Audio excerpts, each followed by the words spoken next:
So I will talk about structured synchronous programming in the language Cell.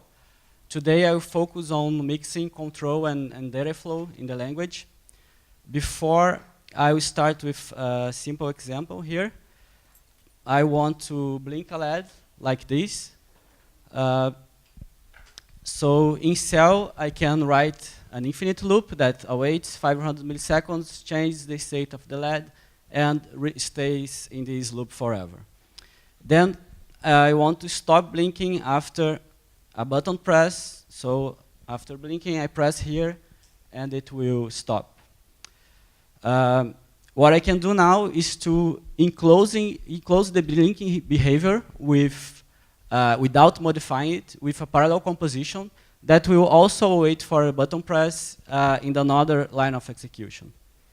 And here I'm using the OR composition. So when either of the two sides terminate, the other side is automatically aborted, and the whole composition rejoins, going to the next line. And now I want to restart everything after 2 seconds. So I blink, then I press the button, it stops, and after 2 seconds, it restarts. So after the composition rejoins, I can now await another 2 seconds and enclose with another loop that will restart everything. So the idea here is to use control compositions, sequences, loops, and parallels, and avoid the use of state variables and explicit communication between lines of execution. So this is a very good specification to write in this language. It's all about control. And you see no data in these programs, only control. Okay, so today I want to discuss how to mix data and control flow in programs using Cell. So I propose another specification here. I want to control the ball inside the screen. I will click the mouse to start. The ball will start moving in one direction with an acceleration. And whenever I click the mouse, it will change direction clockwise. So I click to start, it's moving, and I click, it changes the direction and restarts the acceleration, always clockwise. So this program has a data flow pattern. The position depends on the velocity depends on the acceleration. We have dependencies also between these two behaviors. And it also has a control flow. We have abrupt changes in the clicks that break these continuous functions here. And these discontinuities suggest some form of explicit state in the code. So here is how we can write this program in Cell. We have 2 inputs from the environment. One is the time between frames, and the other is the mouse that we click, the button that you click in the mouse. And we define a ball with a position and the radius. We create a ball somewhere in the screen. And then we will await the first mouse button click to start the animation. We have velocity and acceleration. Then we will iterate over the frames, and we'll calculate the velocity according to the acceleration. We do the same for the position according to the velocity, and then we just need to put these behaviors in parallel, and we have the animation. So you see here the data flow in the program and the dependencies. But of course, this code here is too lengthy and low level. We have, it also relies on mutation, which is not really a problem in the language because the scheduling is deterministic, it's sequential. We follow the lexical order of the code for the await expressions. But we can use some form of abstractions here. So we will create a class that's integral over time. We have an accumulator and a value that we will accumulate. And we are basically hiding this loop inside this class. So these abstractions, they have an interface with fields and methods, just like objects. But they also, and we pass the arguments in the constructors here. Just notice here that we are passing by reference, so we can change from inside the arguments. And the abstractions also have an execution body that we can write any code in the language, including these parallel compositions. And we call these abstraction organisms, but they are really similar to the original idea of objects in Simula that also had an execution body. But here, the important thing is that the organisms, they can react directly to the environment. They do not depend on the main application with cooperation between the organisms or some feeding of events like we have in the observer pattern. We just do directly. So we can now create the animation using this abstraction. Again, we await the mouse button, we have the velocity and acceleration, and now we declare two instances of this integral over time. Just a normal variable declaration. Notice here that they are anonymous because everything is happening inside the execution body. We don't need, in this case, a reference to these organisms. And when we have a declaration for an abstraction, the execution body starts to execute in parallel with the block in which they are defined. You have a question? So what kind of thing is next frame? It's an input event that comes from the environment following the frame rate that you want. It depends on the application. Okay. So next frame, is that something in the library or something you've declared? Yes, you need some interfacing with a library. In this case, it's a game library or something like that. So it's the same kind of thing as mouse button? Yes. Okay. Yes. And what kind of thing is DT? DT is the value that has elapsed between two frames. Okay. So if you want a frame rate of 50 milliseconds, 50 frames per second, this value usually will be 20 milliseconds, but can be 19 or 21.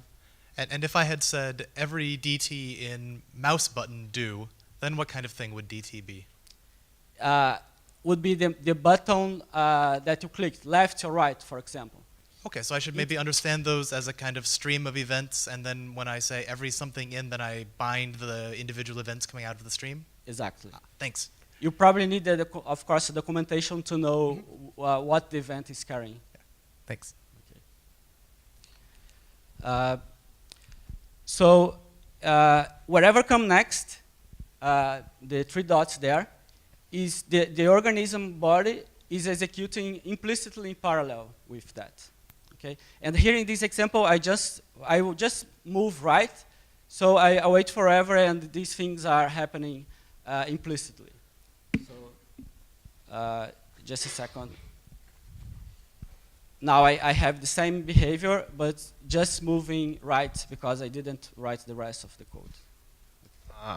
How does it actually execute these things in parallel? Does it require some synchronization because you are changing the values in one parallel block, the same value in one parallel block and reading in the another one? Yeah, no, this is related to the synchronous execution semantics.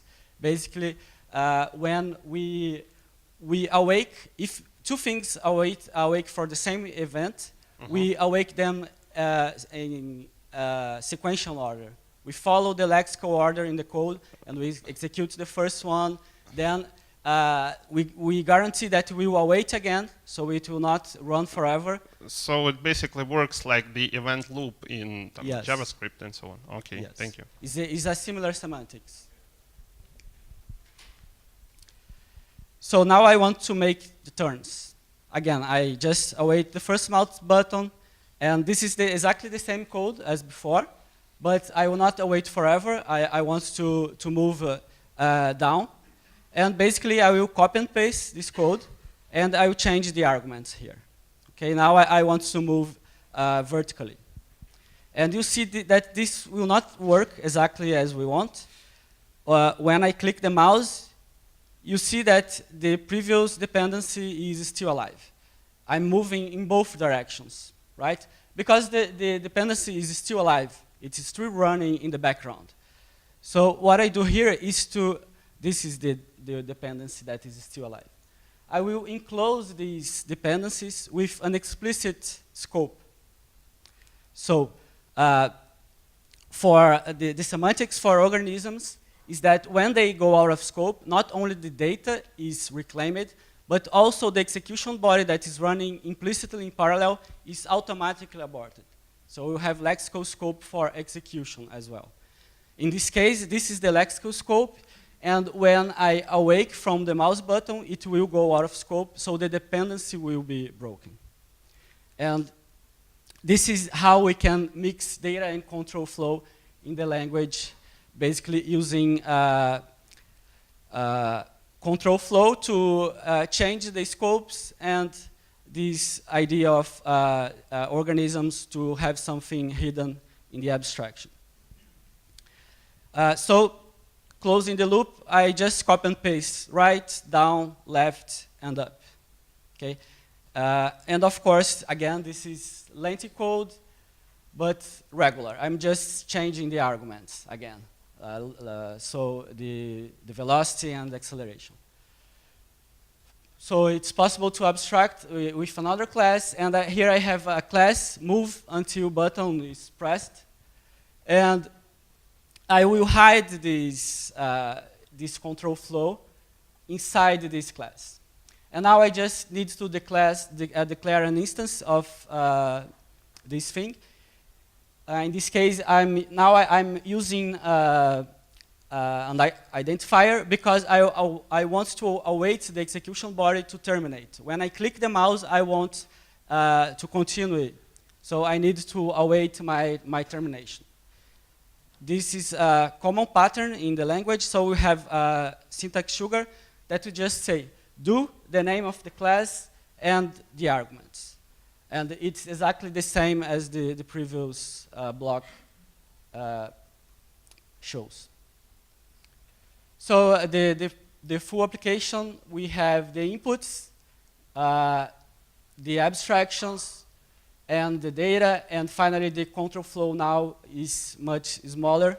We await the first mouse button to start, and we do the movements in the 4 directions with a loop to restart. Any questions? Okay. I showed very low-level abstractions to hide that loop, but I can also, of course, move to more high-level abstractions. Now I want to have 2 players. So each one I will control with a different mouse button. So this one I'm using the left, and the other one I'm using the right button. And now you see that I will use the value of the input. Okay, so the mouse button carries the left or right information about the mouse click. And basically, I will hide the previous control flow inside the class player. It will receive the ball that I want to move, and also the button that I want to react. And then, now I need to change the previous class to also receive the button that I want to react to. And now it's here in the interface. And basically now I say I will await the mouse button until the mouse that I clicked is the same one that I'm expecting from the constructor. And in this example, I will not do anything else. I will just have both balls reacting independently, one for each player. Any questions here?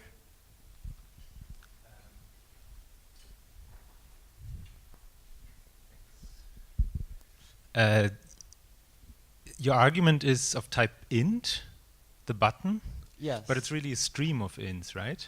Yes. Is that distinguished at the type level or somehow? That's related to his question.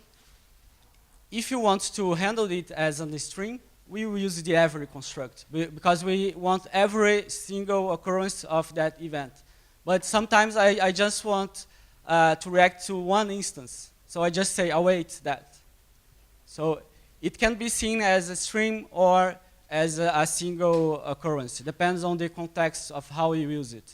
So you could also use like an integer literal as a stream, and then it only has one event, or multiples, or like if I put a 5 in as an argument into this player, what would happen?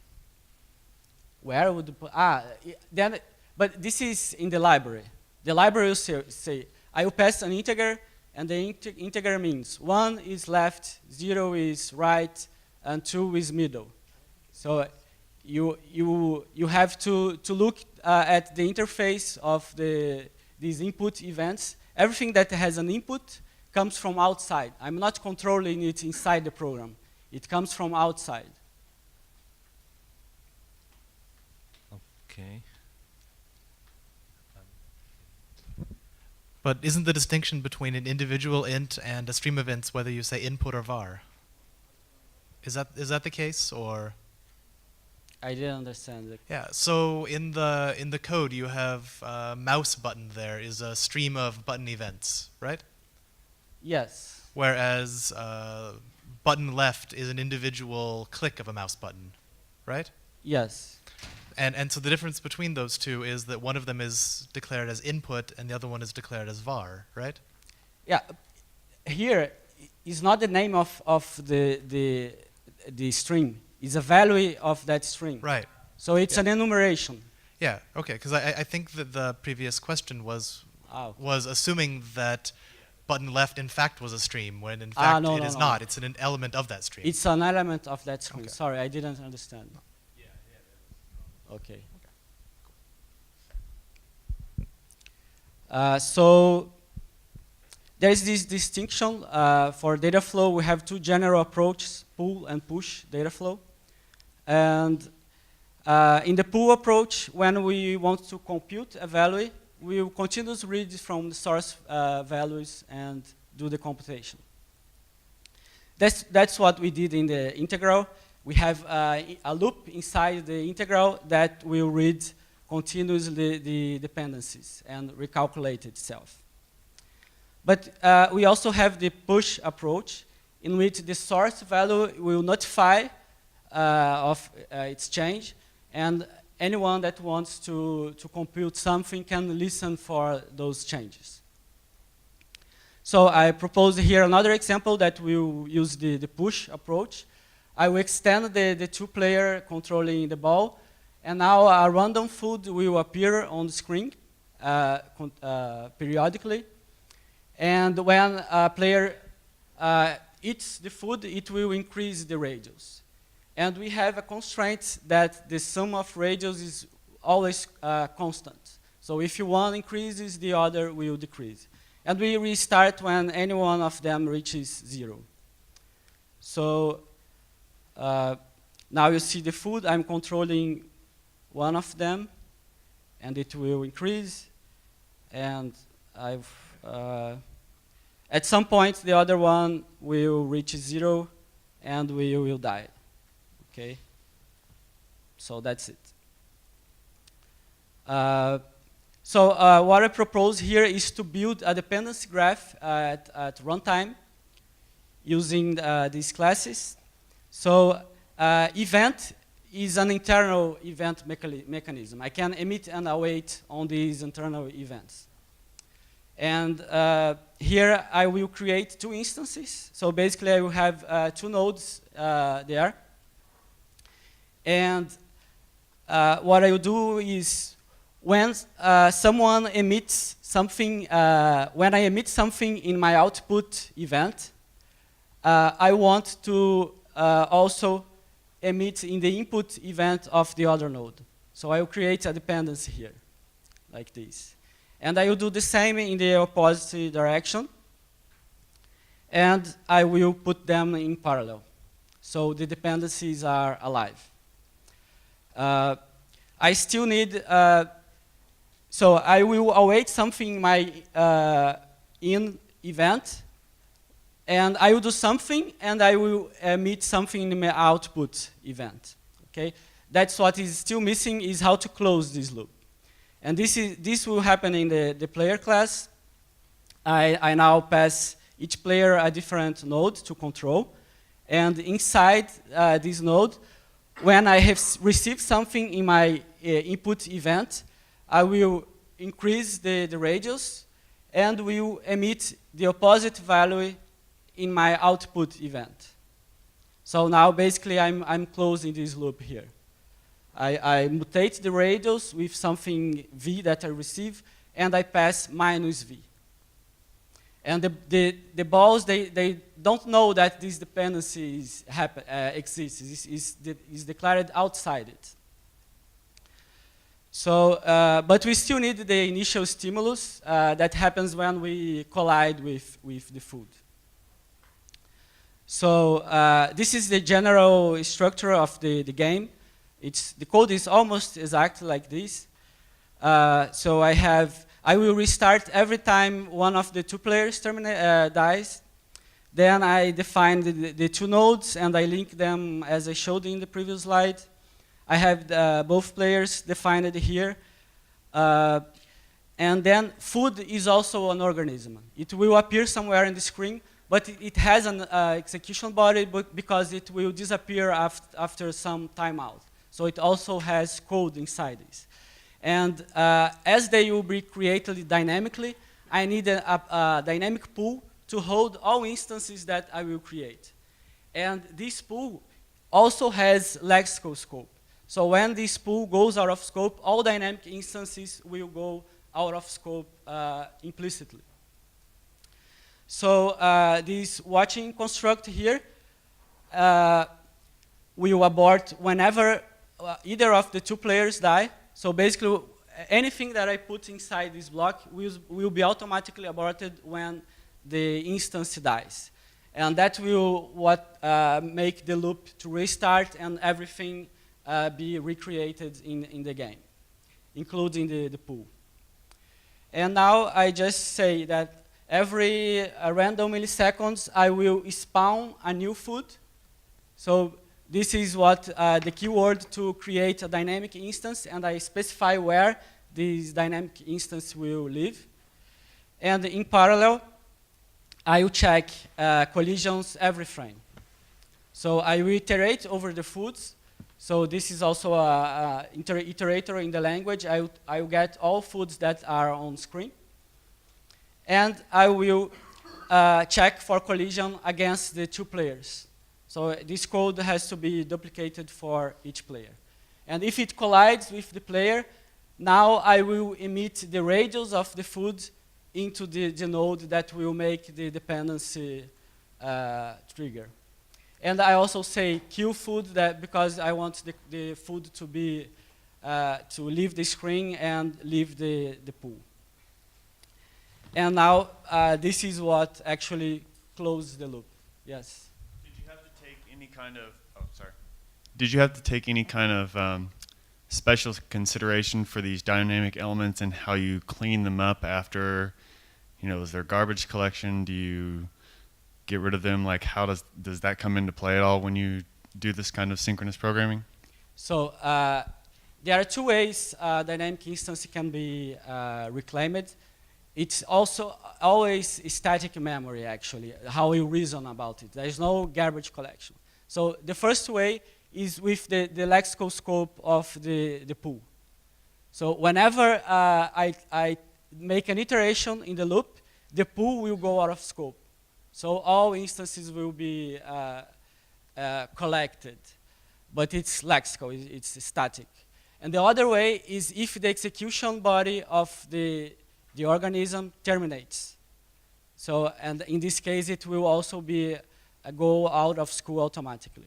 And the language, when we are dealing with pointers, the language will enforce that you handle the case that the pointer terminates with this watching construct. Thank you. Yes.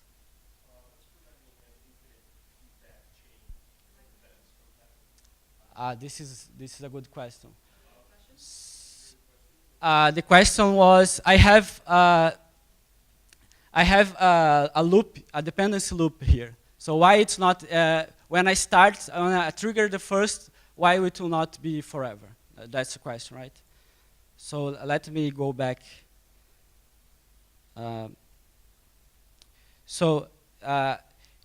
the event is a primitive in the language, of course, and it follows a stack execution.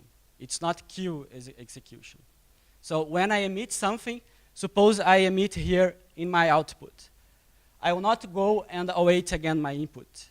The continuation here will go to a stack. And I await everything to react to this specific emission before I resume the execution.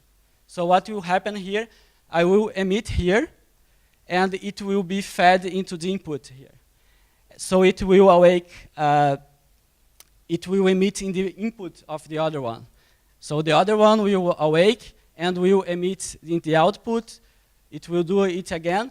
But when it emits in the other input, I'm not awaiting here yet, because I'm held in the first continuation. So I break this cycle. So does that mean that the other event gets ignored? Exactly, exactly.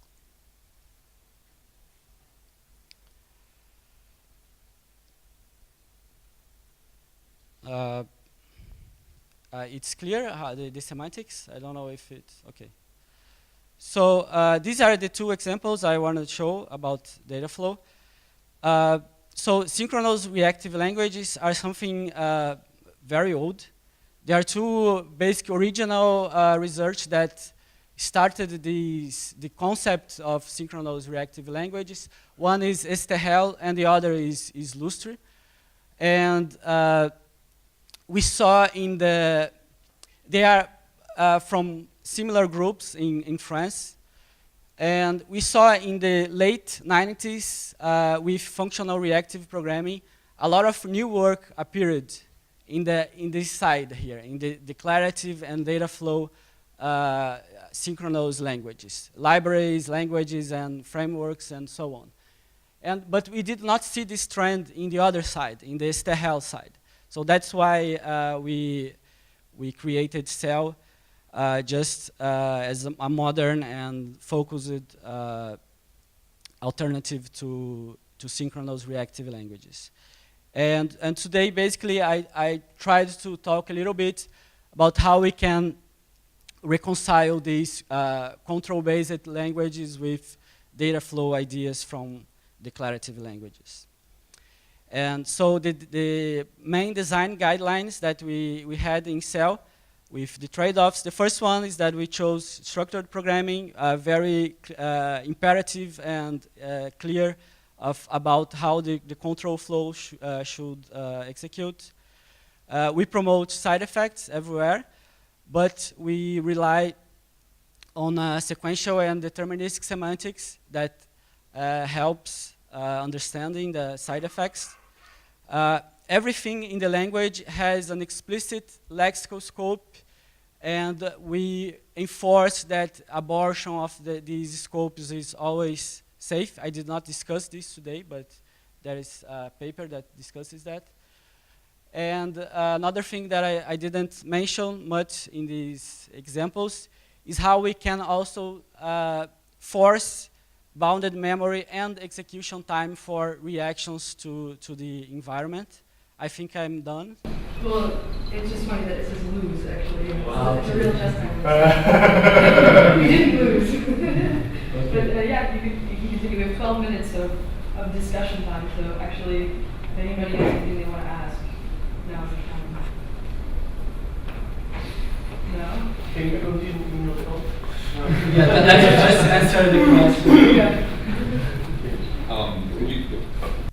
Could you speak a little bit more about the static memory management? Do you enforce a tree structure on all the objects? Because clearly you have some dynamic things being allocated, like your food in random slots before. Sure.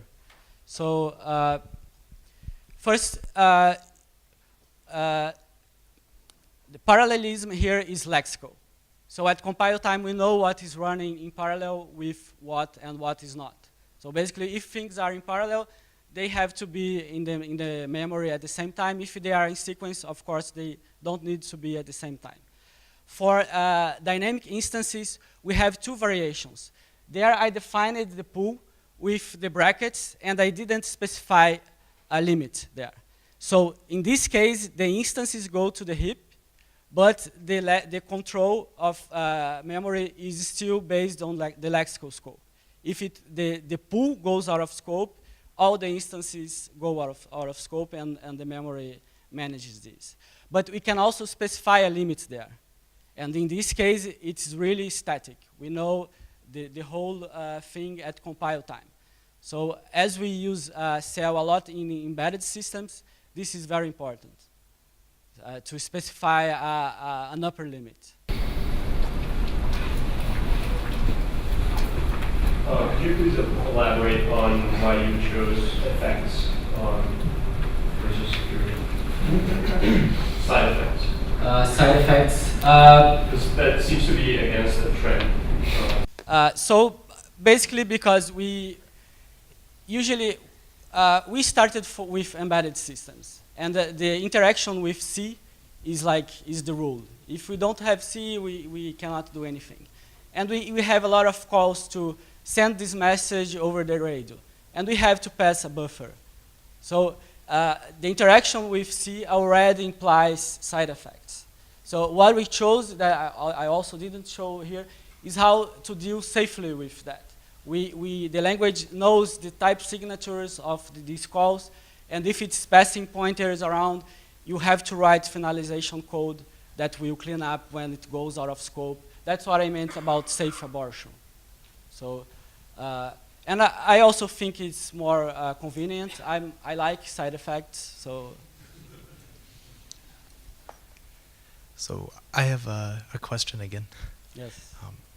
So just to help me understand the way the language works, if I wanted to write, say, a chat server or something in it, as opposed to a graphical one, where I have a kind of a state that's accumulated over time, and then multiple views into that state. For example, multiple people who are writing to each other and appending to the log of the chat server. How would that look as far as the structure of the code goes? So probably you would have an event to represent the request. So, and you would have every construct to react to all instances of these requests. And then we would spawn a dynamic instance of the handler to handle that specific request. And that would be What do you mean by request in this case? When you are dealing with communications, probably you want to request something. Give me the next message, or write this thing in the database, something like that. So request is basically something that you have input, and you also expect some form of output, or maybe not. Yeah. But what I'd want to do with it in this kind of a setting is write the client such that I don't have to worry about going out and pulling the server for messages as often as I want, right? I mean, I'd think that the incoming state of the log should be a sort of a stream of logs, where as things are appended by other clients, my view of it sort of updates itself, yeah? Yeah, so I'm not sure about exactly what exactly. I can say that, again, you have some form of input event to represent something that is incoming into your system. And basically you use some every or await or something like this to awake and do the work only when the request comes. Mm-hmm. You are not polling. And how do I represent the fact that I have this sort of append-only log? And I don't know exactly what you mean. I mean, I don't know the language at all, right? So, like, say I want to define a linked list, and then have a stream of linked lists where people are sticking things on to the end of it.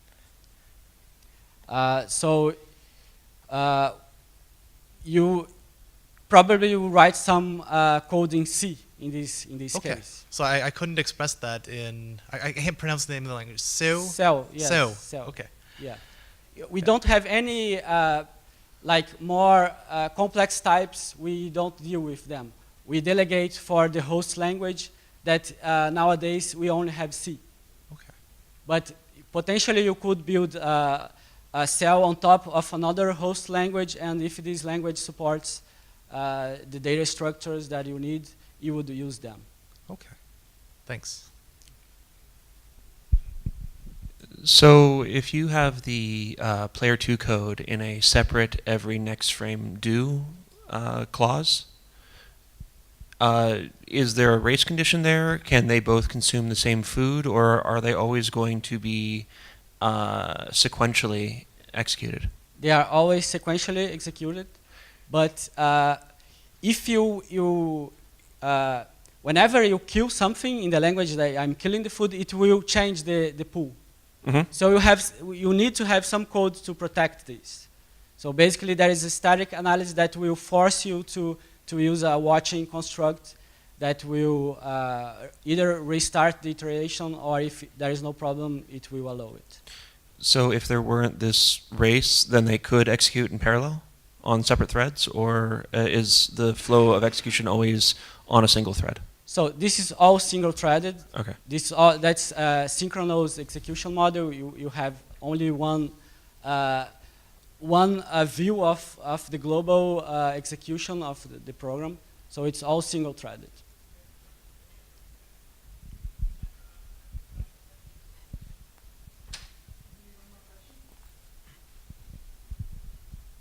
Can one do an await on multiple channels at once? Or I might not be using the right terminology, but you said before about events coming in and doing an await to wait for an event to come in. Can I put multiple input sources in an await and thus potentially be handling one while another input is getting events and dropping them on the floor? Probably use the parallel construct for that. You have parallel every something in parallel with every another something. Yes. Do you have a notion of termination for these streams? No. No. Should change now, but thank you very much for doing that.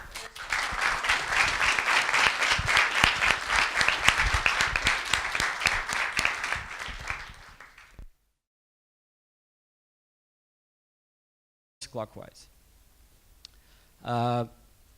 So this program has a data flow pattern. The position depends on the velocity depends on the acceleration. We have dependencies also between these two behaviors. And it also has a control flow. We have abrupt changes in the clicks that break these continuous functions here. And these discontinuities suggest some form of explicit state in the code.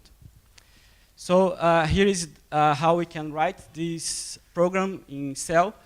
We have two inputs from the environment. One is the time between frames, and the other is the mouse that we click, the button that you click in the mouse. And we define a ball with a position and the radius. We create a ball somewhere in the screen. And then we will, without modifying it, with a parallel composition that will also wait for a button press in another line of execution. And here I'm using the OR composition.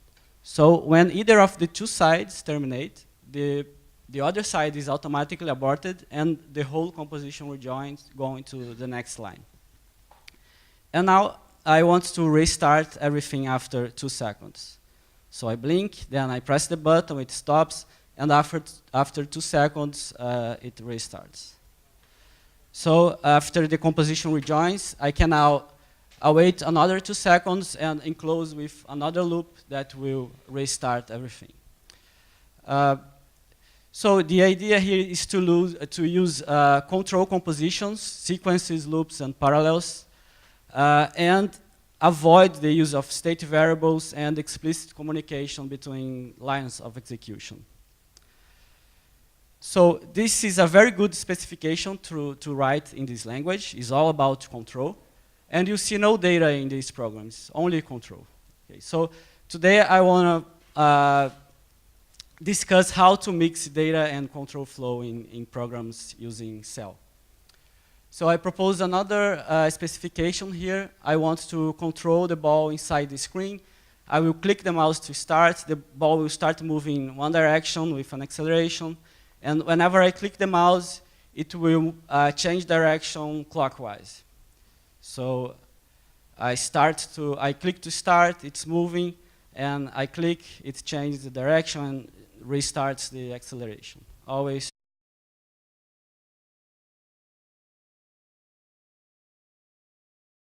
So I will talk about structured synchronous programming in the language Cell. Today I will focus on mixing, control, and data flow in the language. Before I will start with a simple example here. I want to blink a LED like this. So in cell, I can write an infinite loop that awaits 500 milliseconds, changes the state of the LED, and stays in this loop forever.